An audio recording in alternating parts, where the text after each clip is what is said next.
Hey guys, welcome back to the WODdoc Project 365, episode 1103. Guys, if you're following along on YouTube, please jump on over to thewoddoc.com. Check out all of our full-length videos, support our channel. We really do appreciate it. What we're talking about today is handstand push-ups. Now, we're going to do this with strict handstand push-ups, which I think everyone should be able to do before they start doing handstand push-ups. But although we're talking about strict handstand push-ups, the concepts will carry over to kipping if you so decide to use those, all right? Now, what we care about today, what I want you to focus on today is the placement of the elbow and making sure that the elbows don't wing out, all right? Here's what I mean by that. If I get into a position that looks like this, I want you to see how my elbows are winged out. And if I go like this and I start here and I go, right? Now, I know everybody's going to be out there and they're going to be talking about my right hand. That's okay. It doesn't straighten, but. So, not thinking about that. What I care about is a constant forearm angle as you go up and overhead, right?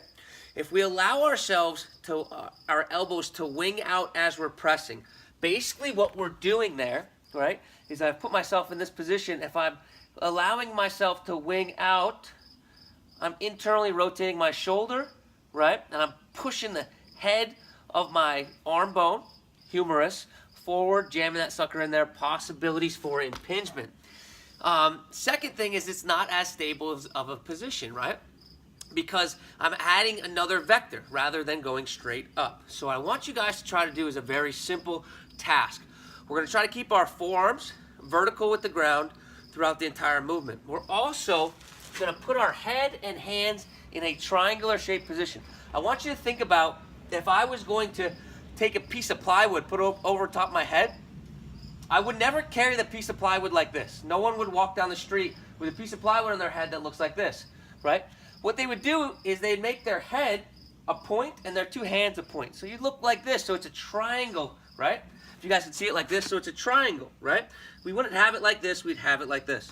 Because it creates more stability for you, right? If we have more stability, then we have more power to be able to place into that movement. So the first thing I'm gonna have you guys do is move your hands from directly where your ears are, just out in front of you just a little bit. Second thing I want you to do is concentrate on the vertical forearm, okay? So when we get up into this position, I want you to notice where my arms are right there. They're fairly vertical and they don't move from that position. As I drive up and overhead, they stay in the same position, right?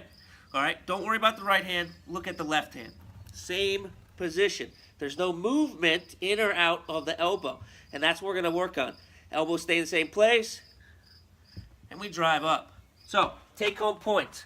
Take-home points is that elbow or forearm position and bringing our head back away from our hands or bring our hands forward. So we're creating a triangle between our two hands and our head. All right, more stability and keep your shoulder in a safer position. Questions, comments, please post them below. And until tomorrow, we're optimizing function to optimize performance.